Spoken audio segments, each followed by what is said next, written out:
Bienvenidas y bienvenidos a su programa, ya lo dijo la Corte, en el cual analizamos los fallos emblemáticos, las sentencias más relevantes del Tribunal Constitucional de México. En esta ocasión vamos a platicar con nuestros invitados del Amparo Directo 5/2021, que es una importante sentencia de la Suprema Corte, a partir de la cual vamos a entender un concepto que, pues, en el mundo del derecho, en el mundo de la abogacía, de las abogadas, de los abogados, se maneja con mucha frecuencia, pero que quizá no lo tengamos tan claro, y por eso es que la Suprema Corte tuvo que entrar a definirlo, a entender sus alcances y ver la manera en la que se iba a aplicar al caso concreto. Para entender este importante pronunciamiento, le doy la bienvenida al programa al magistrado circuito Juan Jaime González Varas. Juan Jaime, bienvenido nuevamente, ya lo dijo la Corte. Muchas gracias por la invitación, Miguel. Un gusto tenerte aquí. Y también le doy la bienvenida al secretario de Estudio y Cuenta, Ramón Eduardo López Saldaña. Ramón, un gusto tenerte aquí en Ya lo dijo la Corte. Gracias, igualmente, muy contento de estar aquí. Juan Jaime, magistrado, pues cuéntanos los hechos, si fueras tan amable, y cómo es que el caso llega a conocimiento de la Suprema Corte. Claro que sí, Miguel.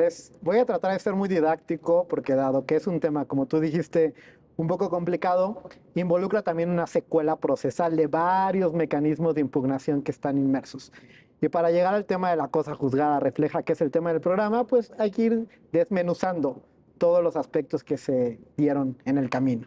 De origen tenemos a una persona, es un marino. Este marino le practican unas pruebas de salud, unos exámenes médicos, sin un debido consentimiento informado, y al momento de obtener sus resultados, detectan que esta persona vive con VIH, tiene VIH. A partir de aquí, la Secretaría de Marina lo que decide es darlo de baja con fundamento en unos estatutos, porque dice que tiene una enfermedad crónica recurrente y que le impide prestar el servicio de manera debida. Hay toda una secuela procesal, no es el caso de este asunto, pero culmina con una sentencia de la primera sala donde dice que efectivamente esta persona había sido sujeta de discriminación. Sujeta de discriminación por vivir con el VIH, y a partir de ahí, pues le da una sentencia favorable en términos de discriminación. Esta persona, ya con esta sentencia favorable, pues se siente agraviada. Y a partir de este agravio, lo que intenta es obtener una indemnización. Aquí es donde empieza todo el tema. Quiere una indemnización. Entonces, lo primero que hace es una reclamación por daño moral. Una reclamación por daño moral a la autoridad por varias circunstancias, porque le practicó unos estudios sin su consentimiento, porque lo estigmatizó por haber vivido con VIH, porque lo separó del cargo y al final de cuentas lo señaló y lo dejó fuera. Inicia una reclamación por daño moral. Esta reclamación por daño moral se le niega y sigue toda una cadena procesal. Se va a un juicio de nulidad. En el juicio de nulidad, el Tribunal Administrativo determina que efectivamente sí tiene derecho a una indemnización por estos casos y lo condena al pago de una indemnización respectiva, justamente por haberlo sometido a un proceso de discriminación. Hasta aquí la persona va ganando porque tiene derecho a una indemnización, y a la parte que le inconforma, que es la autoridad, que es la Secretaría de Marina, se va a un recurso un poquito análogo al amparo, que los abogados y abogadas conocerán, que es la revisión fiscal ante un tribunal colegiado. En esta revisión fiscal, cuando el tribunal colegiado la analiza, la declara fundada, es decir, le da la razón a la autoridad y deja, digamos, sin efecto la indemnización a la que ya tenía derecho esta persona por responsabilidad patrimonial del Estado. El argumento fundamental ahí fue que, en realidad, al momento de los hechos, que fue por ahí de 2002, todavía no había un régimen patrimonial del Estado sólido que le permitiera exigir este tipo de responsabilidad, y de alguna forma voltea esta indemnización a la que ya tenía derecho la persona. No era la norma vigente. Sigue su camino, se va a un amparo directo que le desecha la Corte, pero lo que quiero dejar claro hasta aquí es que él tuvo una sentencia condenatoria por discriminación, intentó una indemnización, iba ganando y el tribunal colegiado se la volteó. Hasta aquí esto es muy importante, porque es lo que origina todo. Cuando el tribunal colegiado le voltea la indemnización a la que tenía derecho, esta persona dice, entonces me voy a ir contra los magistrados. Me voy a ir contra los magistrados por un concepto que también es complicado, que se llama error judicial. Les intenta imputar el pago de la indemnización a los propios magistrados porque dice palabras más, palabras menos, la sentencia que dictó en la revisión fiscal estuvo mal. Y como estuvo mal la sentencia que dictaron, entonces como nadie me pagó, ahora me pagan ellos. Esta es como la base. Justamente a partir de este concepto de error judicial que intenta imputar directamente a las personas magistradas que fallaron la sentencia en el tribunal colegiado, empieza y habilita dos vías distintas. Aquí abre dos vías distintas. La primera es que presenta un juicio ordinario civil federal. Esto lo presenta ante un juez de distrito que conoce de juicios federales en primera instancia, donde le imputa a estos magistrados el daño moral. Y esa es una primera causa, el daño moral imputado a través del juicio ordinario civil federal. Ese juicio ordinario civil sigue su cauce, se va a apelación y se va a un amparo, que es precisamente el que atrajimos en esta sentencia. Ahorita voy a hablar de esta sentencia, pero paralelamente a este juicio, a esta indemnización que intentó obtener a través del juicio ordinario civil federal, no se quedó ahí, sino que reclamó la responsabilidad patrimonial del Estado por error judicial directamente al Consejo de la Judicatura Federal. Entonces tenemos una sentencia que le fue desfavorable a nivel de tribunal colegiado, dictada por 3 magistrados de circuito, a quienes pretendía le pagaron indemnización. Por una parte se fue por el juicio ordinario civil federal, pero al mismo tiempo, y esto es muy importante decirlo, al mismo tiempo, no fue que hizo una cosa y luego hizo otra, al mismo tiempo demandó el juicio ordinario civil federal y al mismo tiempo demandó al Consejo por responsabilidad patrimonial del Estado. Ahora, por circunstancias, sabemos, cuando demandas dos cosas por dos vías que pueden ser viables en alguna medida, alguno tendrá que resolverse antes que otro. En este caso, el que se resolvió antes fue la demanda que presentó ante el Consejo. Y esta demanda por responsabilidad patrimonial del Estado la presenta ante el Consejo la declara improcedente, y la declara improcedente por un argumento relativamente sencillo, y es que en términos del régimen patrimonial del Estado, antes 113, ahora 109, no hay responsabilidad patrimonial del Estado por error judicial, es decir, por la manera en que los tribunales resuelven y emiten sus sentencias. Lo declara improcedente y en contra de eso promueve un juicio contencioso administrativo. Ojo, no perdamos de vista que aquí el demandado es el Consejo. Entonces no pensemos que este juicio contencioso administrativo lo iba a resolver un tribunal contencioso administrativo. Hay un artículo específico en la Ley Orgánica del Poder Judicial de la Federación, es el artículo 11, fracción 20, y ese habla como de un cajón desastre, y lo que hace es resolver los problemas y los conflictos que se suscitan entre la Corte, el Consejo y los particulares. En ese cajón desastre se le dio la forma de juicio contencioso administrativo, pero finalmente ese juicio lo resuelve la Corte, pero digamos que es una especie de contencioso. Entonces, lo que está resolviendo en ese momento la Corte es si la declaratoria de improcedencia del Consejo fue debida o no. Entra al estudio de la Corte y lo desecha. Lo desecha bajo un argumento muy similar, que es precisamente esto, y dice no puede existir indemnización por responsabilidad patrimonial del Estado por un error judicial. Y en contra de esto, presenta un recurso de reclamación al recurrente. Entonces, no perdamos otra vez nuestras dos vías. Por acá tenemos el juicio ordinario civil federal, ya lo veremos, pero el que se resuelve primero es este reclamo que se le hace al Consejo a través de responsabilidad patrimonial. Y este recurso de reclamación es el quid, porque lo resuelve la segunda sala. ¿Cuál es la materia de este recurso de reclamación? Ver si el desechamiento que hizo la Corte sobre este juicio de nulidad en términos de la ley orgánica, por no existir un marco normativo de responsabilidad patrimonial por error judicial, fue correcto o no. Cuando resuelve el recurso de reclamación la segunda sala, la primera respuesta es sí, sí fue correcto.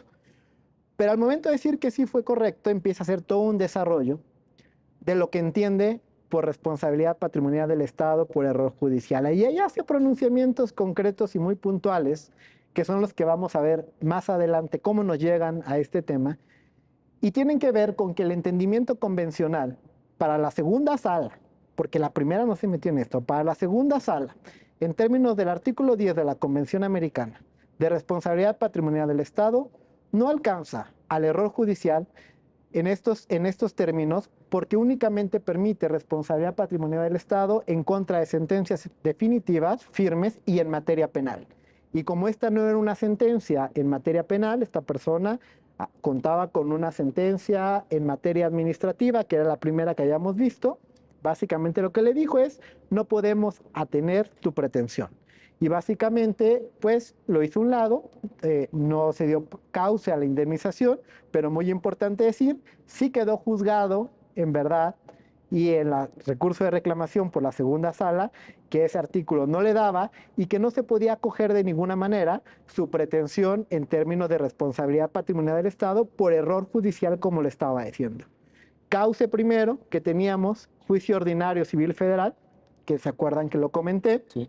en apelación y en amparo, y cuando nos llega ese amparo, porque nos solicitan De la tracción segunda vía. de la segunda Claro, vía, la segunda. nos llega a la corte y nos solicitan la tracción. Muchos temas aquí pueden salir, el tema del error judicial, qué tanto da, qué tanto no da, pero ya de momento nos puede poner como un tema de interés para la corte el hecho de que, dado que se trata de un amparo donde están demandados personas juzgadoras que son magistrados, ese amparo, no debemos perderlo de vista, lo debería resolver otro tribunal colegiado. Entonces ya de entrada nos pone un foco de interés si es posible que un colegiado en materia civil que va a resolver sobre la apelación del juicio ordinario pudiera o no decir si los magistrados de otro incurrieron en error judicial o no. Fíjate, ese es un tema de hasta, perdón, pero te diría hasta de lógica, ¿no? De Hasta lógica. de lógica, porque parecería que, en fin, se podría incluso crear una especie de jerarquía. De jerarquía. De hecho, cuando uno hace las CEFAs, las solicitudes de ejercicio de la facultad de atracción, no siempre sabemos hasta dónde vamos a llegar. Eso sí, también la gente lo tiene que saber. Son hipótesis, son intuiciones que nos dan notas destacadas de interés por las que atraemos los asuntos. No nos condicionan en el fondo, desde luego, pero son notas distintivas que hacen que la corte atraiga un asunto para su conocimiento. Y este era uno de esos. Y era uno de esos porque no tenemos un marco regulatorio desarrollado propiamente en el error judicial, porque las personas demandadas eran magistrados de circuito a los cuales les estaban imputando directamente responsabilidad indemnizatoria, y porque había un juicio paralelo que es este, ordinario civil federal en apelación impugnado en amparo, cuya resolución iba a corresponder pues a un tribunal colegiado en materia civil sobre la actuación de 3 magistrados que resolvieron en materia administrativa. Entonces, hasta aquí creo que son los hechos. Tenemos la vía resuelta por la segunda sala, que fue la demanda de responsabilidad ante el Consejo, que dijo no podemos atender tu pretensión, y el asunto que hasta que la Corte conoció de esto estaba, digamos, todavía sin resolver, pero para ver qué íbamos a hacer y qué íbamos a resolver sobre este amparo, donde justamente se le estaba imputando responsabilidad a estos magistrados. Oye, y déjame agregar aquí, Juan, bueno, has hecho una síntesis fabulosa porque tiene su grado de complejidad Muy esto. complejo. Son Es que varios sí, procedimientos. pero nos hiciste una radiografía extraordinariamente clara y yo te lo agradezco, pero quiero agregar algo, que es que los 3 magistrados que están involucrados en este caso son personas de gran experiencia. Estamos hablando de juristas de una talla muy destacada. No en comparación con nadie más, vaya, pero ellos mismos tienen una carrera judicial extraordinariamente respetable, son protagonistas también de grandes debates jurídicos. Totalmente. Ellos han dictado sentencias que han abonado al desarrollo del derecho en México y que, bueno, también vale la pena mencionarlo sin citar sus nombres, pero quiero decir que aquí estaba también en juego pues la vivencia que estas personas pudieran haber tenido integrando un tribunal colegiado circuito y de repente recibir una demanda por daño moral en vía civil, ¿no? Y oiga, contrate usted un abogado, conteste, atienda las citaciones, etcétera. Distraer incluso de sus funciones jurisdiccionales para atender el tema jurisdiccional aquí sí. Imagínate, imagínate. Bueno, gracias Juan Jaime por esta síntesis. Ramón Eduardo López Saldaña, vamos contigo. La clave de la argumentación de las sentencias, este concepto que decíamos al principio, cosa juzgada, que yo creo que lo hemos escuchado pues desde que entramos en la carrera, ¿no?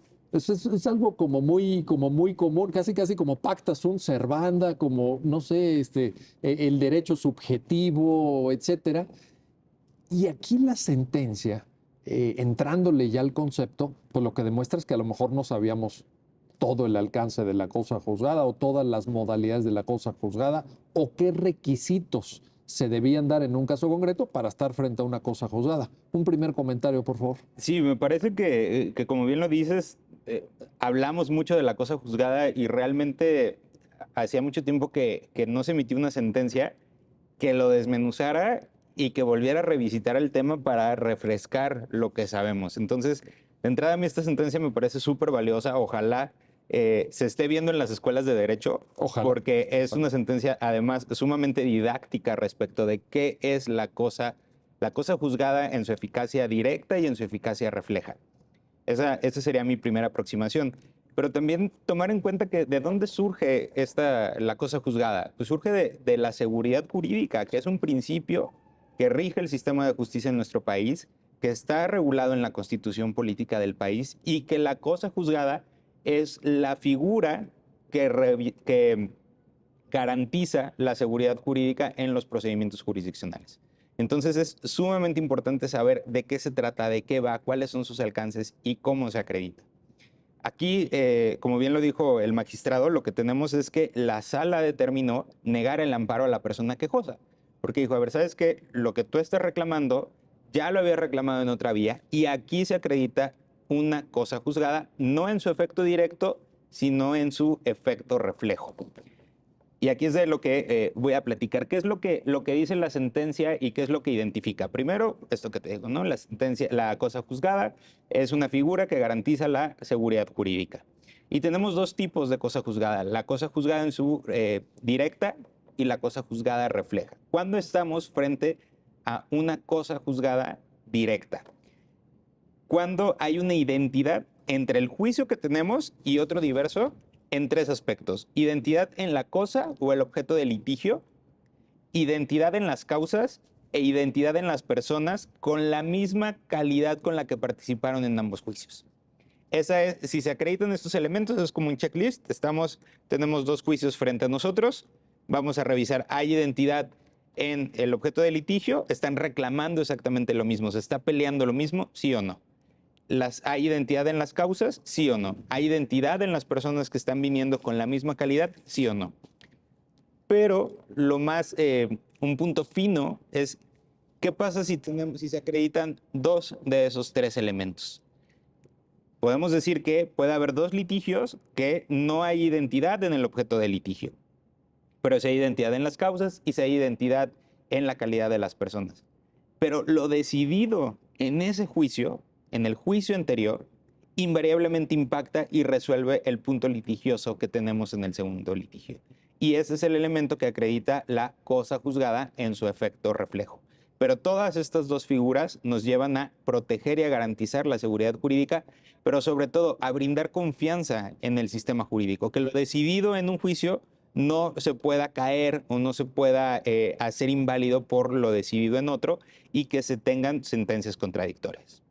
Ese es el punto. A ver, Juan Jaime, déjame regresar aquí porque igual que cosa juzgada es un concepto que afortunadamente ahorita ya tenemos la guía, ya tenemos el faro de esta sentencia, pero te pongo otro tema: seguridad jurídica. Sí, total. También lo usamos en el gremio, en la abogacía, pues con una cierta laxitud.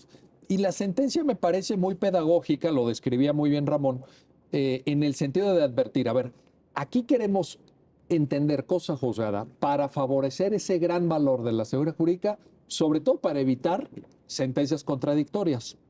Pero además también, Juan Jaime, te pongo en consideración esto, pues también para que haya una dimensión temporal de cómo se va cerrando la etapa de hacer valer tus derechos ante un tribunal. Porque fíjate, en la narrativa que tú decías al principio, al final, ¿cuántas veces llega a la corte esta persona? 3, ¿no? 3. Al final llega, o sea, ya para que una persona en México pueda llegar a la Suprema Corte no está fácil, ¿no? Del 1.400.000 asuntos que recibe cada año el Poder Judicial Federal, la Corte dicta 6.000 sentencias, ¿no? Esta persona no solamente llegó 3 veces.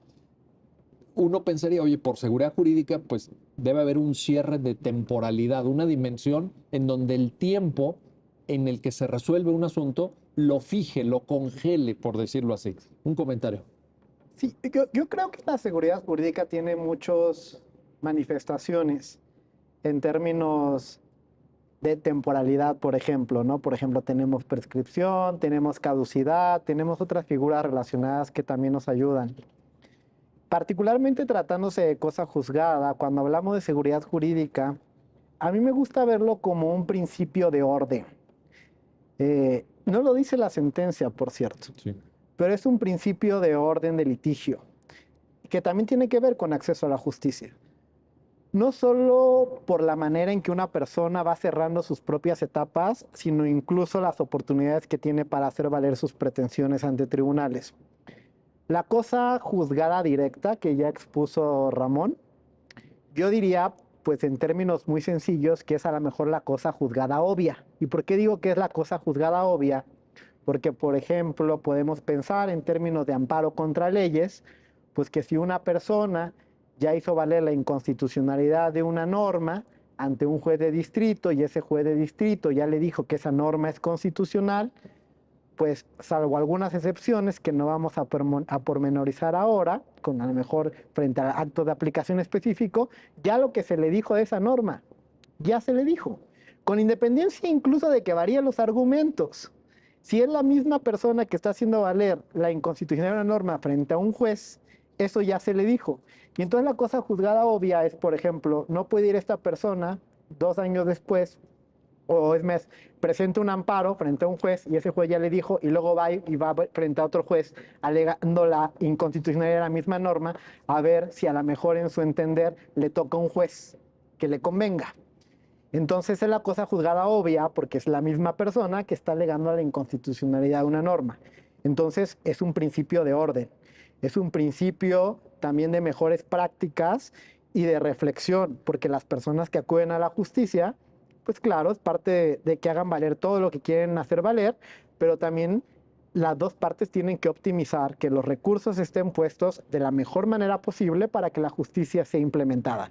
Esto implica que esa persona, cuando ya sabe que tiene una afectación por la norma, pues tiene que soltar todo ante el juez.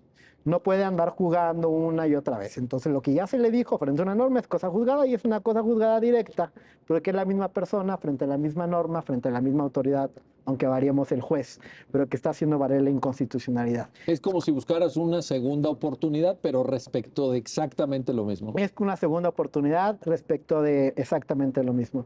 Incluso, ya tiene muchos años, pero alguna vez fue motivo incluso de discusión en la segunda sala, en materia de telecomunicaciones, por cierto. Si la cosa juzgada alcanzaba una negativa sobre la constitucionalidad de una norma, la misma norma, cuando la misma parte quejosa, la misma empresa, estaba haciendo valer la inconstitucionalidad de la misma norma con un argumento sutilmente distinto. Y en algún momento incluso se formó una comisión porque había un empuje interno donde decían, ¿qué tanto nos alcanza la cosa juzgada?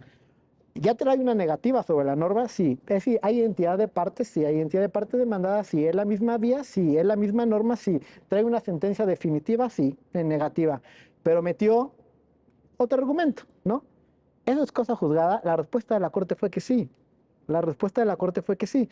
Ya había hecho valer todo lo que tenía que hacer sobre la norma en su momento oportuno esta empresa ante el perjuicio que aparentemente, y además era una norma autoaplicativa, un amparo contra leyes, era por su simple entrada en vigor, porque también lo que hacen, obviamente pensemos ahora, grandes empresas, grandes conglomerados, a veces que meten 1, 2, 3 amparos, claro, ahí podemos encontrar muchas causas de improcedencia que están relacionadas, litispendencia, etcétera, no vamos a entrar ahí, pero lo cierto es que a veces que ni siquiera meten un solo amparo. Entonces esta empresa ya traía una cosa juzgada donde la sutileza del argumento hecho valer no hacía la diferencia y ese, ojo, porque ahorita podemos profundizar, no es el caso de cosa juzgada refleja. Correcto. Ahí hay identidad en los 3 aspectos concretos de la cosa juzgada y actualiza justamente cosa juzgada, que en términos de ley de amparo pues nos da un sobreseimiento respecto a esa segunda oportunidad, por así decirlo, para hacer impugnar la misma inconstitucionalidad de la norma.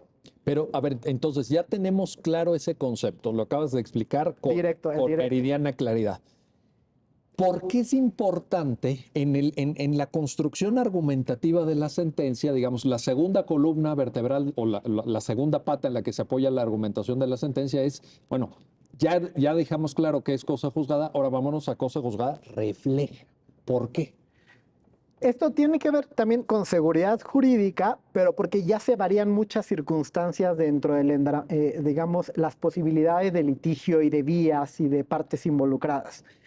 Este ejemplo es muy claro porque además no tenemos un marco regulatorio claro en materia de responsabilidad patrimonial del Estado tratándose de error judicial. Sí. Sí, ya, bueno, fue todo un tema que ha habido una evolución legislativa, por lo menos en las últimas décadas, no 3 lustros, hemos cambiado, 109, 113 antes se presentaba ante el propio Tribunal Administrativo, ahora es ante la propia autoridad. Hemos avanzado en responsabilidad patrimonial del Estado, pero no hemos avanzado en responsabilidad patrimonial del Estado por error judicial. Ahora mismo en la sala tenemos candentes y asuntos pendientes de cuál va a ser la vía para reclamar esto. Cuando las vías no son tan claras, es una vertiente posible, o cuando hay más vías posibles, que también es una vertiente posible. Por ejemplo, lo hemos visto en muchos tipos de reclamo indemnizatorio. Claro, Por ejemplo, hay muchas posibilidades de reclamar indemnizaciones, lo hemos visto en asuntos de primera sala, por ejemplo, en asuntos de propia imagen, ¿no?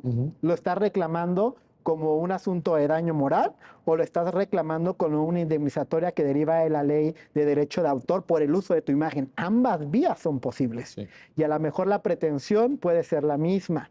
Entonces, dentro del endramaje jurídico, donde tenemos muchas posibilidades de litigio y donde también hay libertad para las partes para optar, puede ser que la misma pretensión se deduzca a través de distintas vías. Pero lo que no podemos permitir, por seguridad jurídica, es que esta pretensión resulte contradictoria ante los tribunales, porque entonces sí nos va a quedar un estado de inseguridad jurídica, donde además lo que nos va a dejar entrever es que hay una interna contradicción que no podría ser, ¿no? O que a lo mejor alguna de las dos estaba mal.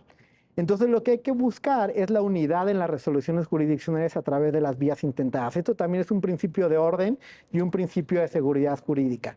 De manera que si bien hay libertad para que las partes puedan acudir, pues en algún momento la pretensión debe verse agotada. ¿Con cuál? Pues con la que resuelva primero, con la que mejor le parezca, con la que más impulse, con la que abandone. Pasa mucho también, por ejemplo, que al inicio las partes litigiosas pueden decir, yo voy con todo, y es su derecho. ¿Por qué?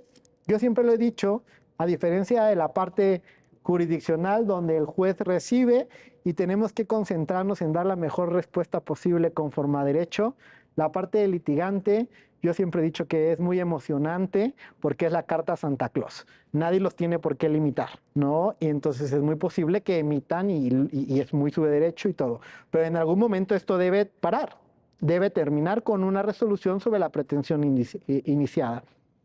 Y la seguridad jurídica que se busca en este caso es que la pretensión en algún momento se va a ver agotada. O sea, va a tener una resolución firme, eso es importante, la firmeza, porque bueno, no se agota con un solo juicio, hay mecanismos de impugnación y todo, pero cuando una resolución es firme, cuando llega al final, cuando llega al final de la vía, pues sí. la pretensión está agotada. Sí. Y cuando una pretensión firme y agotada, las otras deberían seguir el mismo cauce de la pretensión firme y agotada, porque de lo contrario... ¿El mismo cauce quiere decir llegar a conclusiones parecidas? O que el sentido que el sentido sea el respeto a la decisión firme, justamente. Claro. Llegar por lo menos a la misma sustancia materialmente dicha, porque como son vías distintas, pues puede ser que a lo mejor el sentido indemnizatorio o pueda tener sus matices, pero digamos que la pretensión agotada debe llegar al mismo sentido. ¿Sabes por qué te lo pregunto? Porque yo creo que sí hace falta, tal vez en el derecho mexicano, analizar este tema de concurrencia sobre un objeto de reclamación, por ejemplo, buscando una indemnización de varias vías. ¿Recuerdas seguramente, Juan Jaime, que la primera sala se pronunció sobre la posibilidad de tramitar un procedimiento civil de responsabilidad a pesar de que en un procedimiento penal, claro, por hecho señalado por la ley como delito, se hubiera llegado a un acuerdo reparatorio, donde se supone que las partes dan por satisfecha su pretensión? Pero la sala civil dice, la primera sala, perdón, dice, bueno, tenemos la vía penal y en aras a satisfacer el derecho humano a una reparación integral del daño, si esta persona piensa que para esa satisfacción al 100% todavía le falta, porque no se alcanzó en la vía penal, vámonos por la vía civil. Excelente ejemplo. Y fíjate cómo concurre, ¿no? Excelente ejemplo. Y hay otros asuntos. Por ejemplo, en la segunda sala, hace aproximadamente unos 4 años, también hubo una concurrencia indemnizatoria, por ejemplo, de lo que podías percibir por negligencia médica en responsabilidad patrimonial del Estado frente al monto indemnizatorio que tú puedes tramitar por una queja médica, que es un procedimiento administrativo llevado ante el IMSS. Fíjate. Son concurrencias indemnizatorias. ¿Qué es lo que te implica la cosa juzgada refleja? Que las premisas firmes no puedan generar, no significa que no pueda haber concurrencia, y por eso me encanta tu ejemplo, ¿eh? Yo No creo que significa es- que no pueda haber concurrencia, significa que hay cosas juzgadas en verdad que ya no pueden ser derrotadas. Si esas cosas juzgadas que ya no pueden ser derrotadas no trastocan la concurrencia subsiste. En este ejemplo que dábamos, por ejemplo, o el que das tú, o el que comento yo entre indemnización por queja médica o indemnización por responsabilidad patrimonial del Estado, por ejemplo, lo que se dijo es, ya te pagaron una parte por queja médica, pero no te pagaron todos los rubros a los que tienes derecho por justa indemnización. ese argumento es buenísimo. Entonces, lo Ese que es un vamos a gran hacer es argumento. una subsunción. Claro. Le vas a restar a lo que ya te pagaron lo que te deben. Pero eso es perfectamente Pero vas válido en el buscando la derecho. diferencia, Vas pues, buscando lo la que diferencia. falta, pues. Vas buscando lo que Sí, falta. sí, es muy bien. En este caso me acuerdo muy bien, Sí. porque aparte fue una sentencia que se falló, pero en un 10 de mayo, no me acuerdo si es 2015, me acuerdo mucho de la fecha. Pero era un poco así, ya había tenido una indemnización por queja médica y esto no arruinaba la concurrencia frente a responsabilidad patrimonial. Lo único que hay que decir es lo que tú ya tienes juzgado es un monto por un concepto. Correcto. Eso ya no lo podemos arruinar. Correcto. Pero entonces eso lo vamos a restar a lo que te deben por otro monto indemnizatorio, porque la responsabilidad patrimonial, como un derecho que deriva de una justa indemnización, pues claramente te abarca muchísimos rubros que no estaban contemplados en un instrumento indemnizatorio del IMSS, que estamos hablando de expectativa de vida, muchísimas cosas, daño moral incluso, ¿no? Aquí el problema, y lo que plantea la sentencia, y es lo que es importante poner sobre la mesa, es que hay premisas en derecho que ya se vuelven cosas firmes. Y sobre esas premisas firmes se puede seguir construyendo siempre y cuando no rompan con la pretensión principal. Aquí el problema es que la segunda sala ya nos había dicho, la interpretación del artículo 10 no alcanza error judicial si no es en materia penal. De la Convención Americana. De la Convención Americana. Y eso dicho en sentencia, ya no había cómo moverlo. Sí. Y ese es el problema. Eso dicho así tal cual, con todas sus letras, ya no había cómo moverlo para generar alguna condición distinta en la otra sentencia. Entonces, tiene que ver con premisas dadas, con premisas firmes, que ya en causa de pedir en la pretensión de la parte ya están dichas y son inamovibles, y de moverlas nos generaría un efecto internamente contradictorio. Sí. Y cuando las cosas son contradictorias, nos genera un problema de inseguridad jurídica. Sin duda, sin duda. Déjenme hacer una pausa. Estamos platicando con nuestros invitados del Amparo Directo 5/2021 y de ese concepto que, como ya lo acaban ustedes de escuchar, parecía fácil, parecía hasta antes de esta explicación, que es el concepto de cosa juzgada, pero que tiene mucha sustancia, mucho fondo. Sobre esto seguiremos platicando. No se vayan, regresamos enseguida.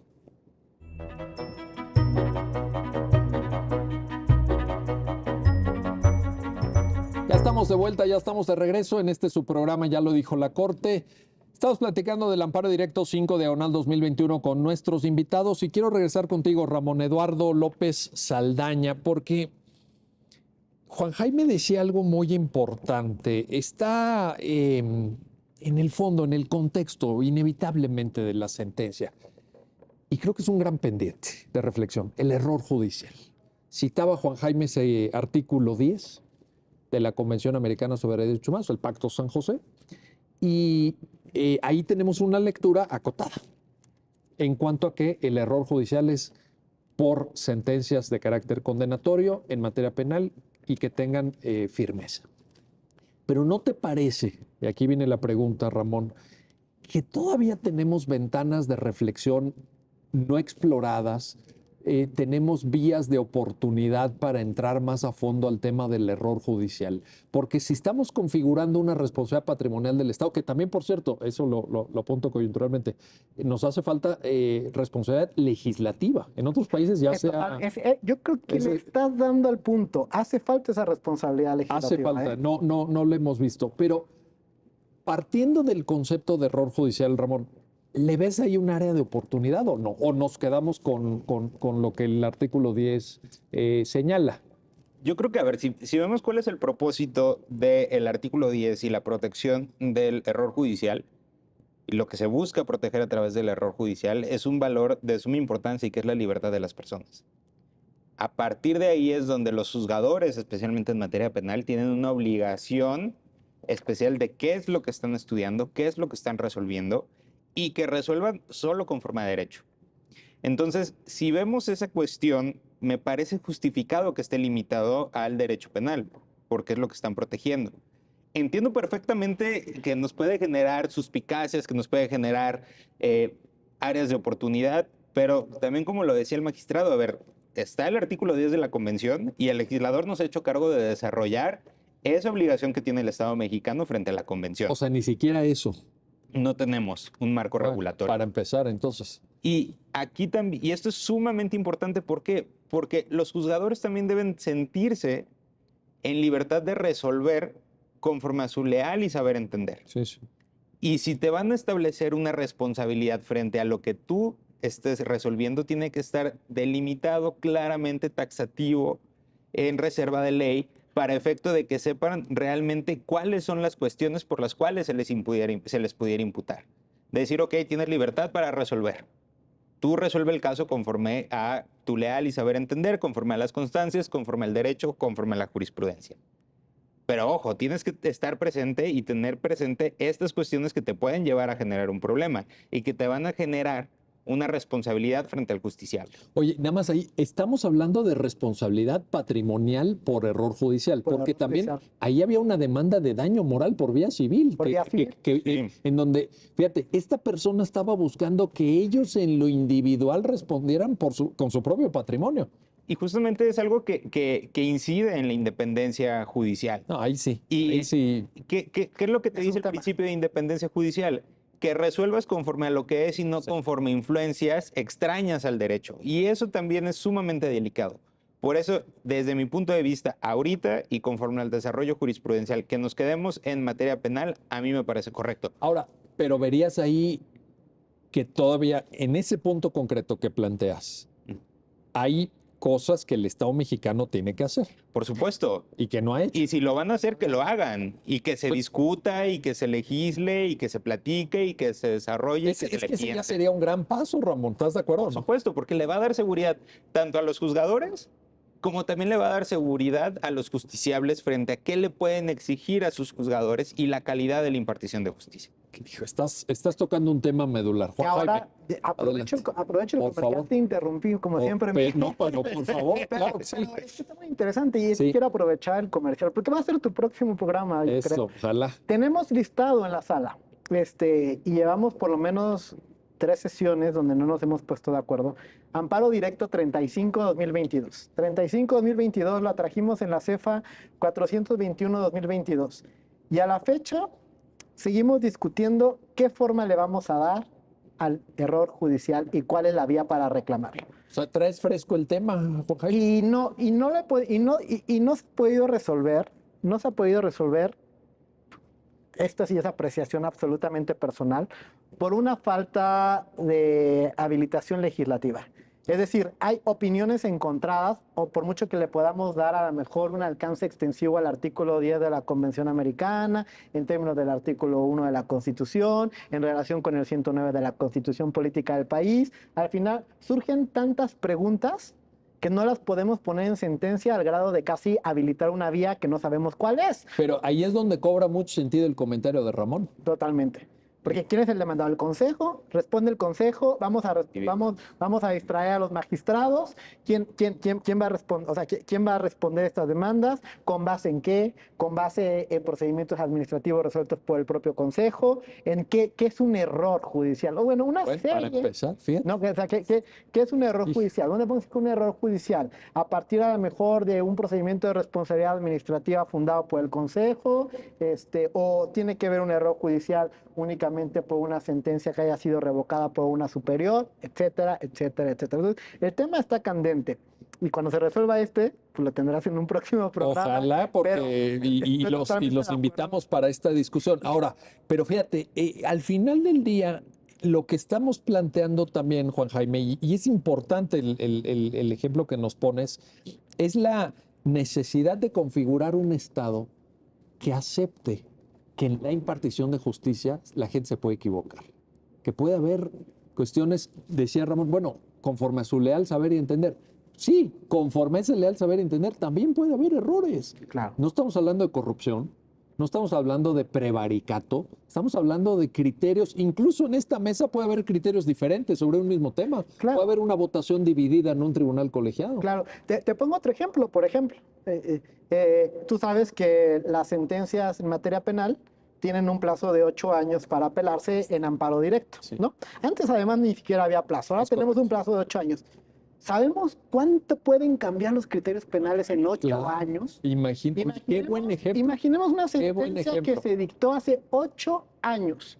No, ¿Y cómo ha sido la evolución jurisprudencial en materia penal por la primera sala en este año? Impresionante. ¿Pensaríamos Impresionante. entonces que la sentencia dictada por el juez de la causa fue incorrecta porque no observó los criterios que salieron ayer? Claro. No. Él dictó una sentencia a su mejor saber entender cuando los criterios penales tenían otra concepción y la evolución jurisprudencial al final de cuentas ha ido entendiendo, ha ido transitando, ha ido incorporando criterios internacionales y esto no significa que esa sentencia haya tenido un error. Sí. Significa que hemos tenido una evolución, una manera distinta de entender el derecho y una manera distinta de dar solución a una problemática pues que era la misma pero que no es en el mismo tiempo. Oye, pero asumes que la forma de resolver o de interpretar un tema, la más reciente, diríamos que es, tienes que partir de la idea que es la más válida. Que la más válida, sí. Entonces, también para la persona que recibe ese criterio dice, oye, pues si ahora se dieron cuenta que esta es la forma correcta y dejaron atrás un criterio que hace 8 años o hace 7 años o hace 5 años tenían, pues yo qué quiero, pues yo quiero que me apliquen este criterio. O sea, Ramón. Y por ejemplo, aquí lo que dice Juan Jaime es sumamente importante porque eso a mí me tocó vivirlo cuando yo empecé en un juzgado de distrito como meritorio y como oficial en materia penal. Y en muchas ocasiones nos tocó recibir detenidos torturados. Estoy hablando del 2008-2009. En ese ¿Por entonces... qué dice la fecha? Porque ya no hay. No, porque Dice ya no. a partir de... Ya cuando yo estaba en un tribunal colegiado en materia penal, cae toda la doctrina respecto de tortura. Porque en el 2008-2009 no había doctrina respecto de tortura. Fíjate. La doctrina llegó después. Sí. Entonces, ya en el tribunal colegiado, aplicando y analizando los casos conforme a la doctrina más reciente, muchos compañeros eran, es que el juez omitió analizar, omitió darle trámite a la denuncia de tortura conforme a los criterios de la Suprema Corte. Pero que en ese momento... Pero yo me decía, a ver, no es estaba. que no omitió, Fíjate. no omitió porque no existía esa doctrina, no había un camino por seguir. Claro. Y no hay un dolo, no hay un... Sí, sí, sí. Dejemos el dolo de lado. Ni siquiera hay un error por parte, Ni siquiera una falta de observancia. actualización. Exacto, no existía. Y hablar Impresionante. y la palabra que utilizábamos debía de matizarse muchísimo. Porque no es que el juez hubiera omitido. Omites algo Totalmente. que sabes que existe y no está. Voy a poner 2 ejemplos más relacionados con eso. La procedencia del ADR está sujeta a la existencia de un interés excepcional. En términos de los acuerdos de la Corte, muchas veces hemos dicho que un interés excepcional se acredita cuando el tribunal colegiado desconoce un criterio de la Suprema Corte de Justicia. Fíjate. Ojo, pasa mucho que un tribunal colegiado falla, luego la Corte falla y luego entra el ADR. Hay que tener mucho cuidado con el fraseo que se hace para darle la entrada a ese ADR, porque en realidad los tribunales colegiados no desconocieron, ese criterio no existía. Y sí le entramos a estudiarlo, pero dices, por causas no imputables al tribunal colegiado, porque este criterio fue posterior. Pero es un ejemplo muy claro de cómo el tribunal colegiado falla, se resuelve en la Corte y en ese ínter entra un ADR y el supuesto interés excepcional para la procedencia del ADR se cumple, pero no fue propiamente por un dolo, como dice Claro. Ramón, Sí. o una omisión, El acuerdo usa la palabra desconocimiento, pues en estricto sentido sí se desconoció, pero en realidad es que el criterio de la Corte vino Pues después estás de eso. desconociendo algo que no existía en ese Exactamente. momento. Y otro ejemplo también, antes de la existencia del precedente único obligatorio, donde ahora la De la Corte, tesis aislada. ahora cuando la Corte, pues con un criterio nuevo puede sustituir su jurisprudencia, es decir, genera una nueva criterio obligatorio. Antes había una figura que recordarán muy bien abogados y abogadas, la sustitución de Ah, jurisprudencia. ¿cómo no? Sí, claro. Y la sustitución de jurisprudencia funcionaba como, había un criterio obligatorio, el tribunal colegiado, aún advirtiendo que no le gustaba la jurisprudencia, no la podía desaplicar. Tenía que aplicarla y denunciar. Sí. Entonces, hay un procedimiento que decía, yo aplico porque me es obligatorio y denuncio porque creo que es incorrecta para que la Corte inicie un procedimiento de sustitución. Pues son ejemplos donde los criterios van variando y alguien podría decir, pues está en un error. Pues no, está Pero fíjate, introjetándose. pero ahí me parece que es extraordinariamente importante la reflexión que tú mismo proponías, Juan Jaime, de, pues ni siquiera está claro qué es error judicial. Es que es. Híjole, Y es que, pero por ejemplo, fíjate nada más esto.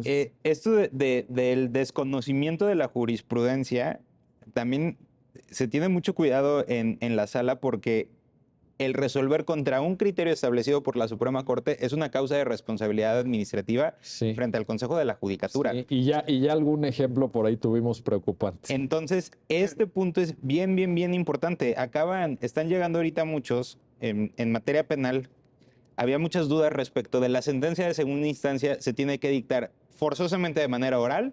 ¿O se puede dictar de manera oral? ¿O se puede dictar de manera escrita? Correcto. El país estaba dividido.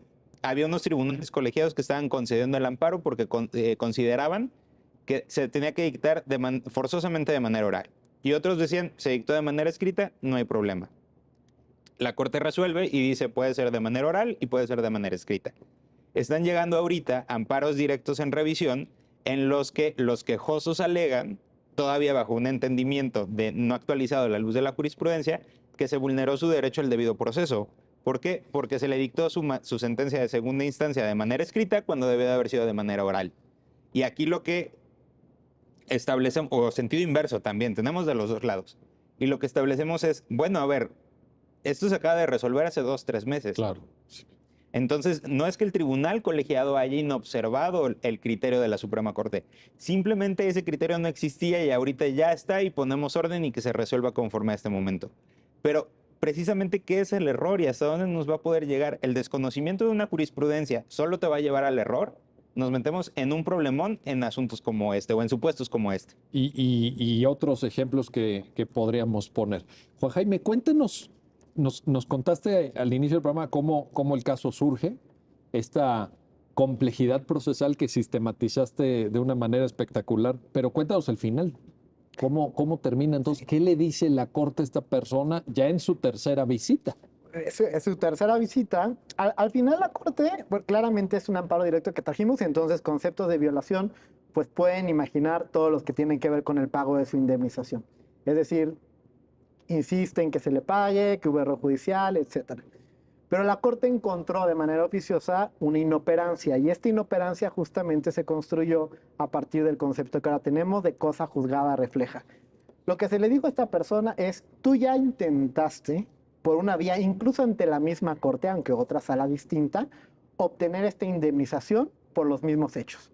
Tú te sentiste discriminado, te lo calificaron como discriminación, tú acudiste a solicitar una indemnización, te fuiste demandando a los magistrados por dos vías distintas, en una por la vía civil y en otra al Consejo, pero bueno, involucraba a los magistrados, y tu pretensión al final, en esencia, era la misma.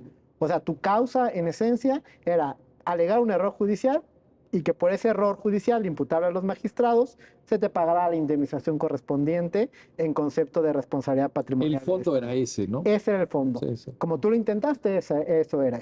Y lo que advierte la primera sala es, ya te dijo la segunda sala que no. Y te la dijo que no, además, como ya habíamos platicado, con una premisa que básicamente se constituye, aunque no lo dice tal cual la sentencia, pero como una barrera insuperable. Es materialmente una verdad dicha en derecho.